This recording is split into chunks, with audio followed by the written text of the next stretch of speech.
Shalom, shalom. First and foremost, I want to give all praises, honor, and glory to Yahweh, Bahasham, Yahweh Shai, Bahasham, Rachakwadash, Barakatah. Double honors to the elders and the apostles and the righteous men of Great Millstone who teach us this truth and righteousness and sincerity and in brotherly love.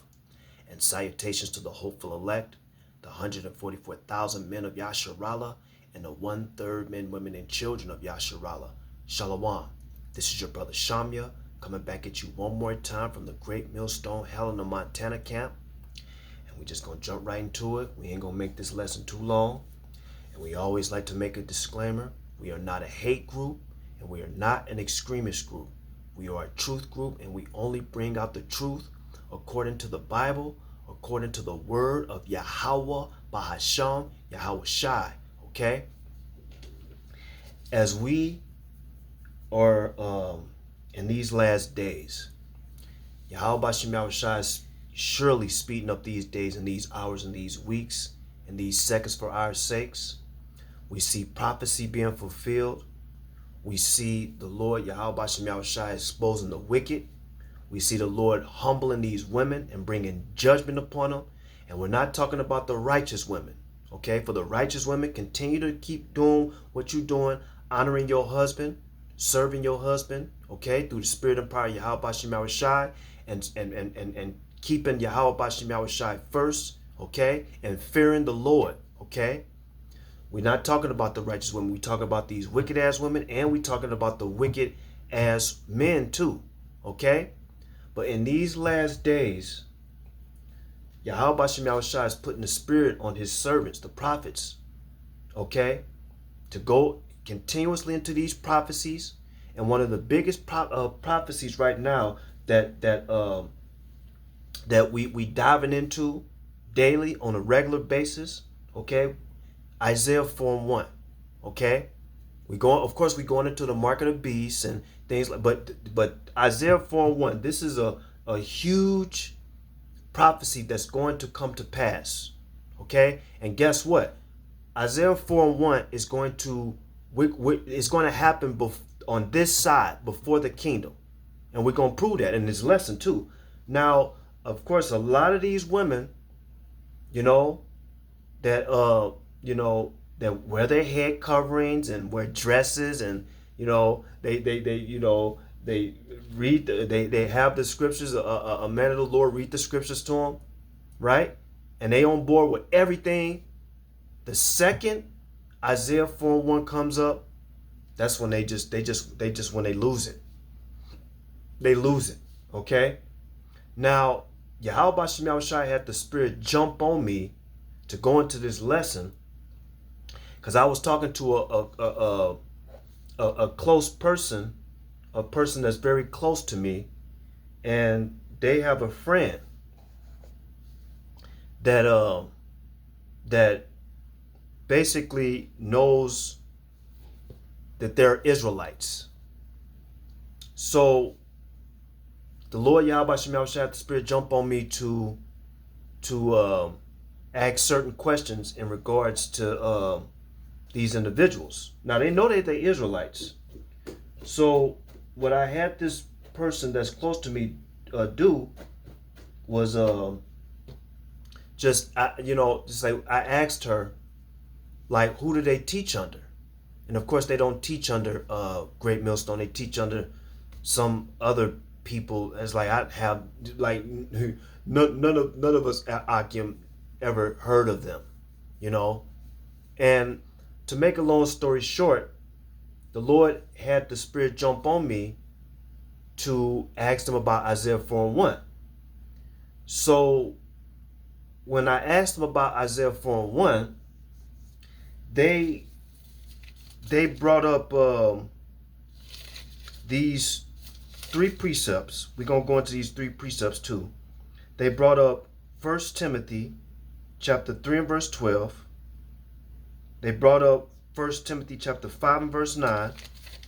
And they brought up Titus chapter 1 and verse 6, which I didn't get an opportunity to speak to these individuals, only to the person that's close to me. But when I saw these precepts that they brought, I'm like, why did they bring these precepts up when I was asking them about Isaiah 4:1. So that just shows me right there that whoever is teaching these individuals, they don't they don't have they don't have the same doctrine that we here at Great Millstone have. They teach another doctrine. Okay? So I immediately like just like, yeah, I told this person that's close to me, I'm like, yeah, they teaching another doctrine. That's not good, you know. So yeah, we're gonna dive into this real quick. So let's just dive right into it because you know, when Isaiah 4:1 comes up, this is when these women freak the hell out, you know, because they really they don't want it to happen, but it's gonna happen, right? So we just gonna jump right into it because when we read Isaiah 4:1, in the King James version, we read it and then these wicked ass people, they can finagle their way around it and say, no, that's not what that means, and what it's talking about is this, and they can try to maneuver their way around Isaiah 4:1 to make it seem and appear that that's not what it's talking about. Okay, let's read it real quick. This is Isaiah 4:1. It says this: and in that day 7 women shall take hold of one man, saying, we will eat our own bread and wear our own apparel. Only let us be called by thy name to take away our reproach. And Isaiah 4:1 has been coming up in these last days, and you have wicked individuals that have these different doctrines, and they try to make it seem like it's what it says right here. They try to make it seem like that's not what it's saying, which is bullshit. Okay, so we're gonna dive right into this real quick. We ain't gonna make this lesson too long. So what we gonna do is this, because we here at Great Millstone, through the Spirit and power of Yahweh Shem Yahushua and the elders apostles of Great Millstone the Lord set up, we go into history, we go into words, we study words, we study the etymology of words, we go into sources, proof, okay? Because we only do these lessons for the edification of the elect and the 1/3 men, women, and children of Yasharallah, okay? To hell with the 2/3, to hell with all these people that got all these wayward doctrines, right? We don't give a shit about them, okay? So this is Isaiah 4:1, right? This is in the Amplified Classic Edition, okay? So we prove these things. So all individual, like again, we do these videos for the new listeners, okay? So where do we get these sources? There is one source that we get our proof from. It's called the Bible Gateway. There are many other sources that we use too, but this is just one of the other sources that the Elders Apostle Great Millstone taught us to use, right? This one is called the Bible Gateway. Now, in the Bible Gateway, what's so beautiful about this study tool is they have numerous other translations, okay? And a couple of my favorite translations to go into is the easy version. The Amplified is good too. This is one we're going to go into, the Amplified version of the Bible, easy version of the Bible, right? The expanded version, right? Those are 3 of my favorite ones to go into because, the NLT and the GNT, they go hard too. But the easy, the amplified, and the expanded, they go hard too. See? So this is the Bible Gateway, right? All you got to do when you get on Bible Gateway, you type in a verse and it'll give you the translations, other translations, right? This is Isaiah 4:1 in the Amplified Classic Edition version on the Bible Gateway website. This is Isaiah 4:1 Amplified Classic Edition, right? So when you go to Isaiah 4:1 in the Amplified Classic Editions, on the bottom of the page, it goes into the footnotes, right? For Isaiah 4:1, it goes into the footnotes. This is what it says for the footnotes on Isaiah 4:1 in the Amplified Classic Edition, right? This is what it says. It says, although more male babies are born than female babies, the number of marriageable men in the world is constantly decreasing. See, this ain't my words. These are sources. And we just gave you the source, And we're proving it. All you have to do is just look it up. Okay? Read it again. Isaiah 4:1, Amplified Classic Edition, in the footnotes. It says, although more male babies are born than female babies, the number of marriageable men in the world is constantly decreasing. Over 57% of the enlisted men in World War I became casualties. This is according to the World Almanac, right? It says, and the casualties in World War II have been estimated at 33 million, not counting deaths in the armed forces. It says the ratio of deaths between males and females was, parentheses, as of 1960, 9-7.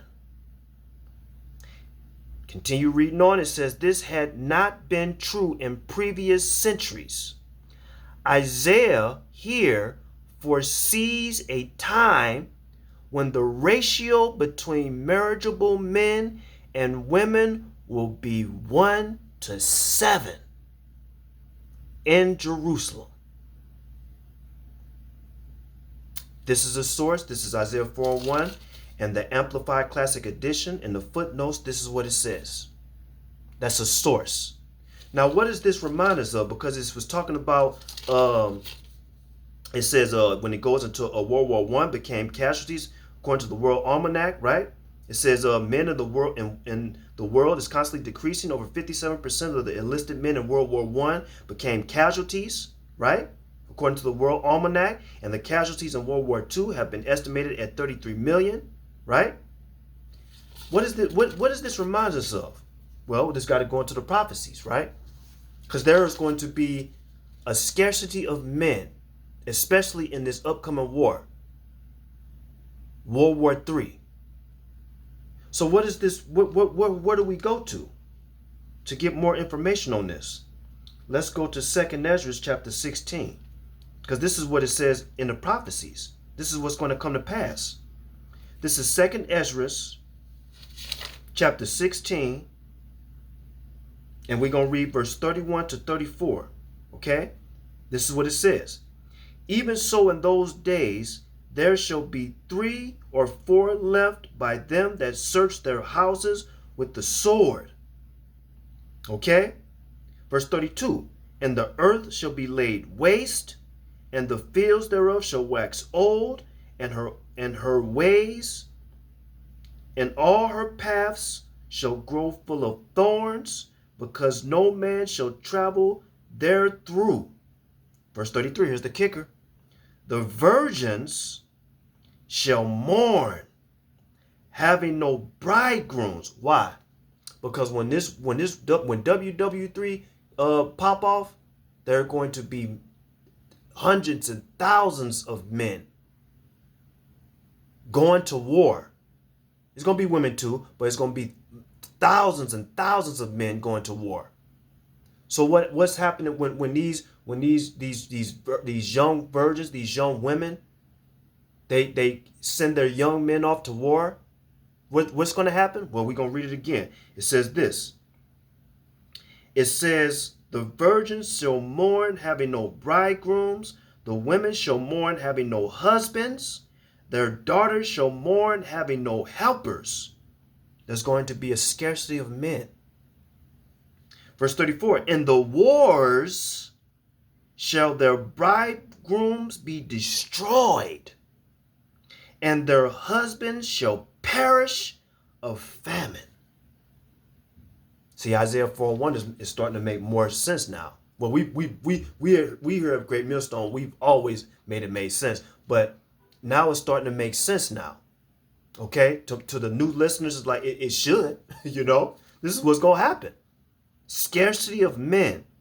We just read that in 2nd Ezra chapter 16, verse 31 to 34. Now, Isaiah chapter 4 and verse 1, the CEV title, this is the Contemporary English Version translation. In Bible Gateway, Isaiah 4:1, this is the title. It says, the Lord will bless his people who survive.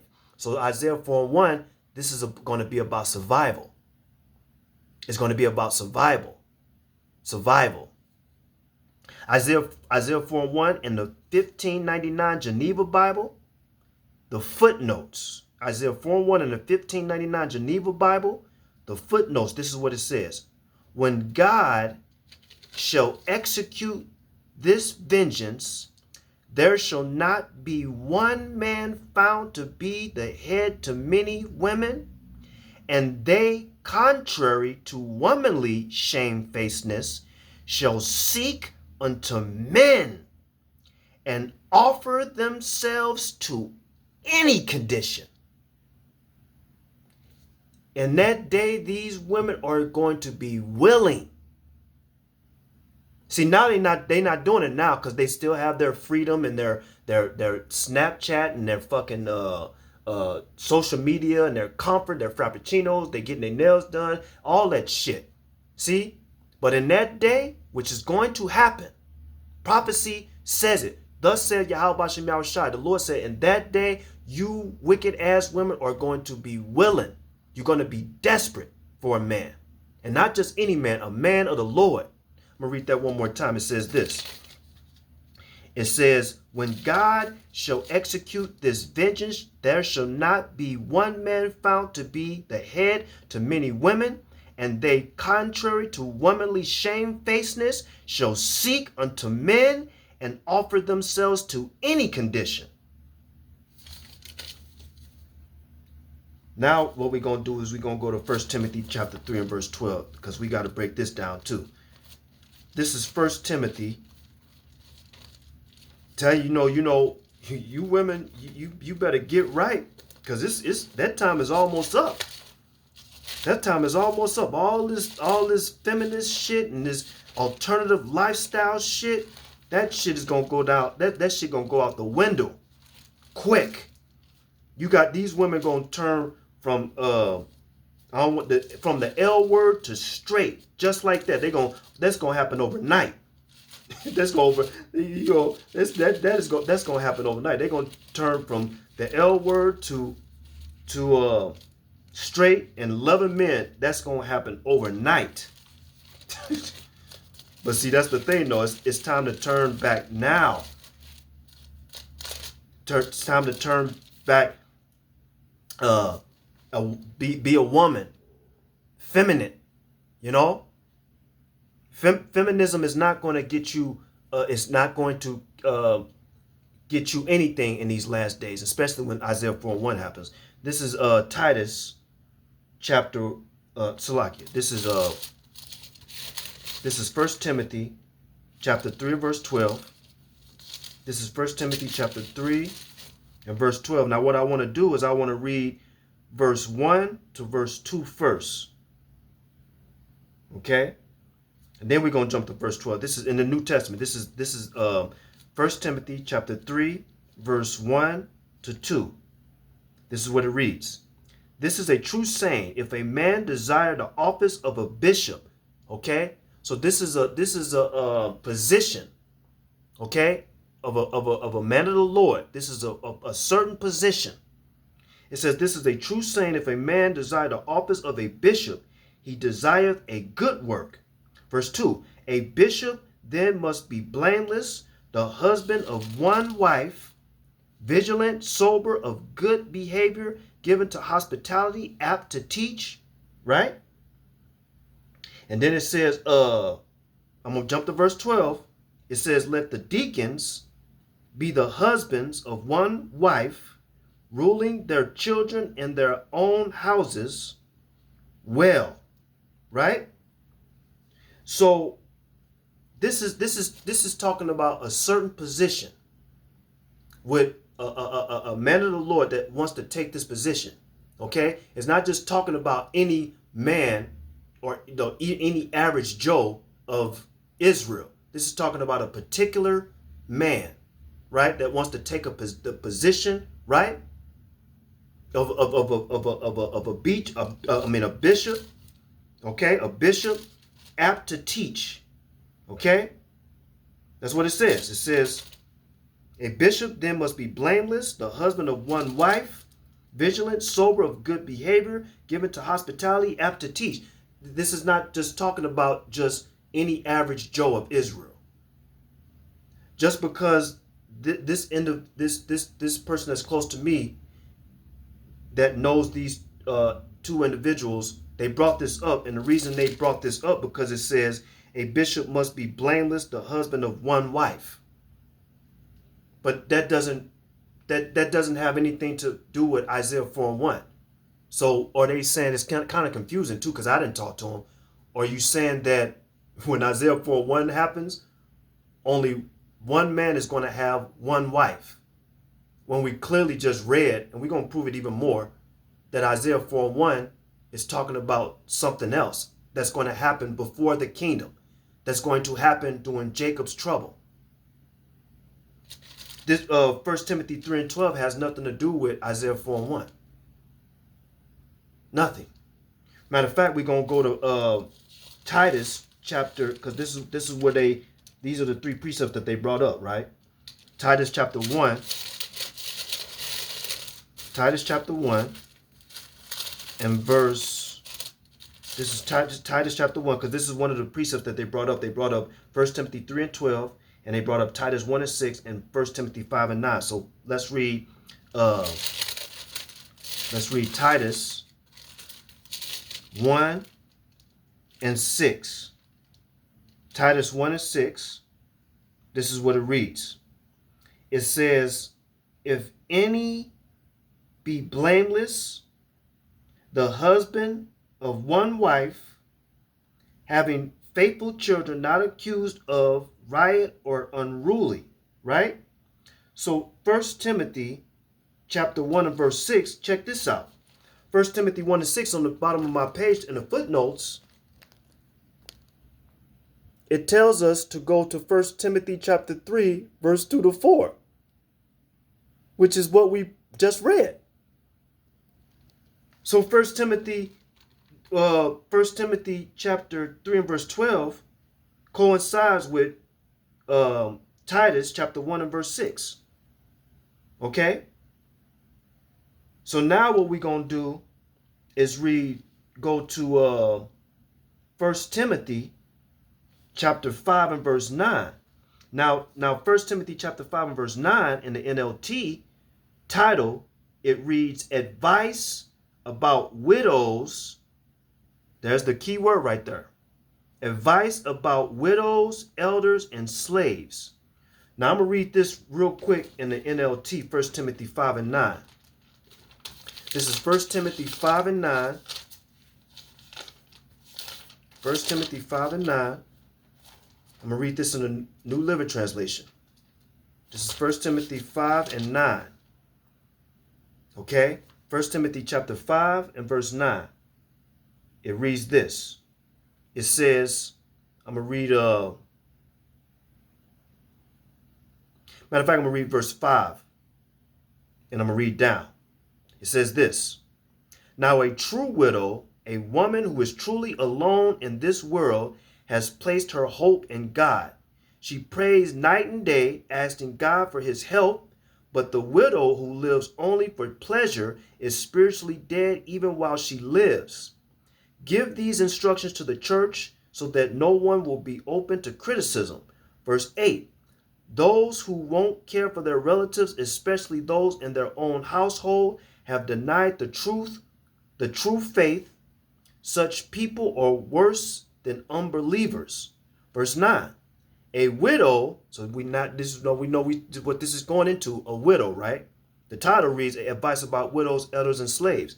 Verse 9, it says a widow who is put on the list for support must be a woman who is at least 60 years old and was faithful to her husband. This is 1 Timothy chapter 5 and verse 9 in the Expanded Version Bible. 1 Timothy 5 and 9 in the Expanded Version Bible. This is what it reads. To be on the list of widows, parentheses, probably a list of those widows who receive regular support from the church, a woman must be at least 60 years old. She must have been faithful to her husband, parentheses, or married only once. That's a cut to all you wicked ass women that been divorced and remarried and divorced and remarried, right? It says she must have been faithful to her husband or married only once, or the wife of one husband. Now this is talking about the woman. This is talking about the woman. Okay? It says, so I don't know why they brought 1 Timothy 5 and 9 up, because clearly they didn't read this in different translations, of course. They just read it just like it is. You know, because in the King James Version, 1 Timothy 5 and 9, and 1 Timothy 5 and 9 in the King James Version, this is what it says. It says, let not a widow be taken into the number under 60 years old, having been the wife of one man. That's all, you know, that's what it says. But then if you go into the different translations, and first, like, for example, 1 Timothy chapter 5 and verse 9, expanded version, it says to be on the list of widows, probably a list of those widows who receive regular support from the church. A woman must be at least 60 years old. She must have been faithful to her husband or married only once. Not 2 times, not 3 times, not 4 times, right? It says, or the wife of one husband, right? But still, this still don't have nothing to do with Isaiah 4 and 1. This is Titus chapter 1 and verse 6 in the expanded version. Okay? It says this. Titus chapter 1 and verse 6 in the expanded version, it says an elder, parentheses, 1 Timothy chapter 3 verse 1 and 7. So all these precepts, they clearly didn't do no research on these 3 precepts. They just saw what did it say? It says yeah, like what it says when it says 1 Timothy chapter 5 and verse 9. It says, let not a widow be taken into the number under 60 years old, having been the wife of one man. But it's deeper than that, you know. Titus 1 and 6, expanded version. It says an elder, parentheses, 1 Timothy chapter 3, verse 1 to 7. Right? Because 1 Timothy chapter 3, verse 1 Timothy chapter 3, verse 1 Timothy chapter 3, verse 1.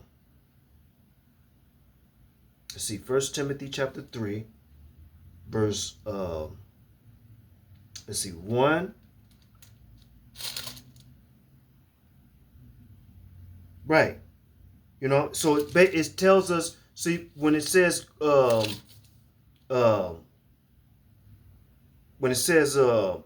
Timothy 5 and 9, it says 1 Timothy 3 and 12 tells us to go to Titus 1 and 6. And then Titus 1 and 6 tells us to go to 1 Timothy 3 verse 1 to 7, which is what we just read and we just put it all together. It even says it in a different translation, and it says it in the footnotes of my King James Version Bible. Right? But it still don't have nothing to do with Isaiah 4 and 1. But these 2 individuals, when I told them about Isaiah 4 and 1, they give me 1 Timothy 3 and 12, 1 Timothy 5 and 9, and Titus 1 and 6. Which has nothing to do with Isaiah 4 and 1, nothing.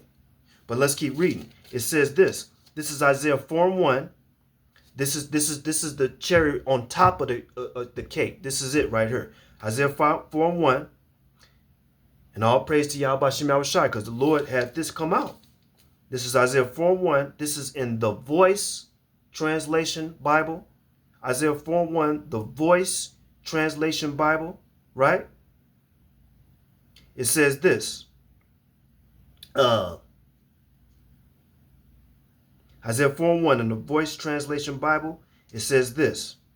The prophet warns of a time, this we talking about Isaiah. The prophet warns of a time when only a few of God's people will be left. The shredded fabric of families will leave the most vulnerable, exposed, and desperate. Women who in this ancient Israelite society depend on relationships to men for social and financial security. But see, we live in a society where they say, I don't need no man. These women say, I don't need no man. I'm strong. I'm independent. I can do all this on my own. Read this one more time. It says, Isaiah 4:1, the Voice Translation Bible, the prophet warns of a time when only a few of God's people will be left. The shredded fabric of families will leave the most vulnerable, exposed, and desperate. Women who in this ancient Israelite society depend on relationships to men for social and financial security will resort to doing whatever they can. I'm going to read that one more time.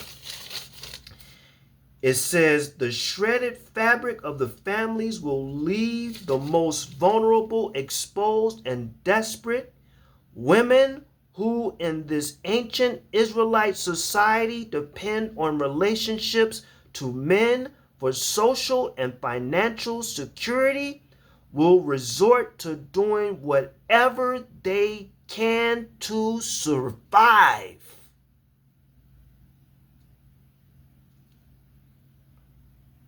Beyond the deaths of their fathers, brothers, and husbands, because remember, because we read in the book of Ezra that so many men are going to be left. Why? Because the young men, all these men of military heads, they're going to be shipped off to World War III. What is that? What does it say? It says the father. Yeah, right here. It says beyond the deaths. I'm gonna read it again. It says will resort to doing whatever they can to survive beyond the deaths of their fathers, brothers, and husbands. All these men are going to be shipped off to World War III. So what are these women going to do? How will they be able to protect themselves? How will they be able to protect themselves? You see, this is the main reason why right now what's happening is the pride of these women. But what the Lord is going to do is strip their pride down, take away their bravery, take away their everything, take away the benefits, the freedom, the liberty to gather abroad, to do whatever the hell they want, ride the cop carousel, travel to these foreign countries, when these women don't have no fucking business over in these other countries, just gathering abroad, being wicked, traveling by themselves and shit. All that shit is about to come to an end. And you women are going to see that we were telling the truth all this time. Continue to scoff, continue to mock the men of the Lord, the prophets. Continue to do that. But just remember, there will come a day where you are going to have to live through what's going to take place. We're all going to have to go through this and live this and live it out. It's time to get right. It's time to get right and repent and cleave onto a man to stop playing these games, this feminist shit, all this shit, man. That's going to be thrown out the window, man. It's time to humble down and get with a man, not just any man, a man of the Lord. Okay? So I'm going to wrap it up. Akim, I want to give all praise, honor, and glory to Yahweh, Ba'ashem, Yahweh Shai, Ba'ashem, Rachakwadash, Barakatah. Double honors to the elders and apostles of the righteous men of Great Millstone who teach us this truth and righteousness and sincerity and in brotherly love. Until the next lesson, let's stay strong, Akim. Kwam Yasharala. Shalom.